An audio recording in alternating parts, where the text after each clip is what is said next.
ಬೆಳಗಾವಿ ರಾಜಕೀಯದಲ್ಲಿ ಮತ್ತೊಂದು ಸಂಘರ್ಷ. ಸಿಎಂ ಡಿಕೆ ಶಿವಕುಮಾರ್ ಬಳಿಕ ಮತ್ತೊಬ್ಬ ಸಚಿವನ ಹಸ್ತಕ್ಷೇಪ. ಬೆಳಗಾವಿ ಪಾಲಿಟಿಕ್ಸ್ಗೆ ಎಂಟ್ರಿ ಕೊಟ್ಟ ಸಚಿವ ಯಾರು? ಮೊದಲೇ ಬೆಳಗಾವಿ ರಾಜಕೀಯ ಅನ್ನೋದು ಇಡೀ ರಾಜ್ಯದಲ್ಲೇ ಸದ್ದು ಮಾಡ್ತಾ ಇದೆ. ಈಗಿರುವಂತಹ ಸಂಘರ್ಷವೇ ಸಾಲದು ಅನ್ನೋ ಹಾಗೆ ಮತ್ತೊಂದು ಸಂಘರ್ಷ ಶುರುವಾಗಿದೆ. ಬೆಳಗಾವಿ ರಾಜಕಾರಣದಲ್ಲಿ ಭೈರತಿ ಸುರೇಶ್ ಹಸ್ತಕ್ಷೇಪ ಮಾಡಿದ್ರ. ಭೈರತಿಯಿಂದ ಸತೀಶ್ ಜಾರಕಿಹೊಳಿ ಓವರ್ಟೇಕ್. ಸಿಎಂ ಆಪ್ತ ಬಣದ ಸಚಿವರ ಮಧ್ಯೆಯೇ ಬಿಗ್ ಫೈಟ್ ಶುರುವಾದಂತಾಗಿದೆ. DCM DK Shivakumar versus Satish Jarkiholi Belagavi politics ನಲ್ಲಿ. ಡಿಕೆ ಶಿವಕುಮಾರ್ ಬೆಳಗಾವಿ ಜಿಲ್ಲಾ ಪಾಲಿಟಿಕ್ಸ್ಗೆ ಎಂಟ್ರಿ ಕೊಡ್ತಿದ್ದಾರೆ ಅನ್ನೋದು ಸತೀಶ್ ಜಾರಕಿಹೊಳಿ ಅವರ ಆರೋಪ.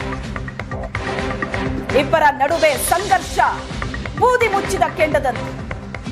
ಈಗ ನೋಡಿದ್ರೆ ಬೆಳಗಾವಿ ರಾಜಕಾರಣಕ್ಕೆ ಭೈರತಿ ಸುರೇಶ್ ಕೂಡ ಹಸ್ತಕ್ಷೇಪ ಮಾಡ್ತಿದ್ದಾರೆ ಅನ್ನೋ ಮಾತುಗಳು ಕೇಳಿ ಬರ್ತಾ ಇದೆ. ಹಾಗೆ ನೋಡಿದ್ರೆ ಭೈರತಿ ಸುರೇಶ್, ಮತ್ತೊಂದು ಕಡೆ ಸತೀಶ್ ಜಾರಕಿಹೊಳಿ, ಇವರೆಲ್ಲ ಸಿಎಂ ಆಪ್ತ ಬಣದ ಸಚಿವರು.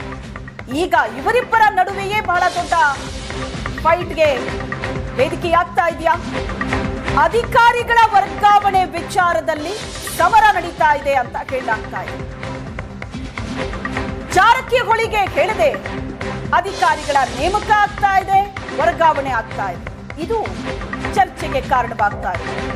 ಪಾಲಿಕೆ ಕೂಡ ಆಯುಕ್ತರ ನೇಮಕದಲ್ಲಿ ಸತೀಶ್ ಜಾರಕಿಹೊಳಿಯನ್ನ ಕಡೆಗಣನೆ ಮಾಡಿದ್ರ? ಅಧಿಕಾರಿಗಳ ನಿಯೋಜನೆಯಲ್ಲಿ ಭೈರತಿ ಸುರೇಶ್ ಏಕಪಕ್ಷೀಯವಾಗಿ ನಿರ್ಣಯ ತಗೊಂಡಿದ್ದಾರೆ. ಪಾಲಿಕೆ ಆಯುಕ್ತೆ ಶುಭಾ, ಬುಡ ಆಯುಕ್ತ ಶಕೀಲ್ ಅಹಮದ್ ನೇಮಕ ಆಗಿದೆ. ಜಾರಕಿಹೊಳಿಗೆ ಈ ವಿಷಯನೇ ಗೊತ್ತಿಲ್ಲ. ಜಿಲ್ಲಾ ಉಸ್ತುವಾರಿ ಸಚಿವರನ್ನ ಲೆಕ್ಕಕ್ಕೆ ತಗೊಂಡಿಲ್ಲ ಯಾಕೆ ಅನ್ನೋದು ಈಗಿರೋ ಪ್ರಶ್ನೆ. ಜಾರಕಿಹೊಳಿಗೆ ಹೇಳದೆ ಇಬ್ಬರೂ ಕೂಡ ಬೆಳಗಾವಿ ನಿಯೋಜನೆ ಆಗಿದ್ದಾರೆ. ಇದು ಮತ್ತೊಂದು ಸುತ್ತಿನ ರಾಜಕೀಯ ಸಂಘರ್ಷಕ್ಕೆ ಕಾರಣವಾಗುತ್ತಾ? ಅಧಿಕಾರಿಗಳ ವರ್ಗಾವಣೆ ವಿಚಾರದಲ್ಲಿ ಆಗಿರುವಂತಹ ಗೊಂದಲ ಇದು. ಜಾರಕಿಹೊಳಿಗೆ ಹೇಳದೆ ಅಧಿಕಾರಿಗಳ ನೇಮಕ ಆಗಿದೆ, ವರ್ಗಾವಣೆ ಆಗಿದೆ.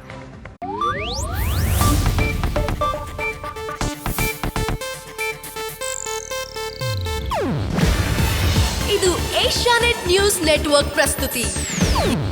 ನೀವು ನೋಡ್ತಿದ್ದೀರಾ ಏಷ್ಯಾನೆಟ್ ಸುವರ್ಣ ನ್ಯೂಸ್.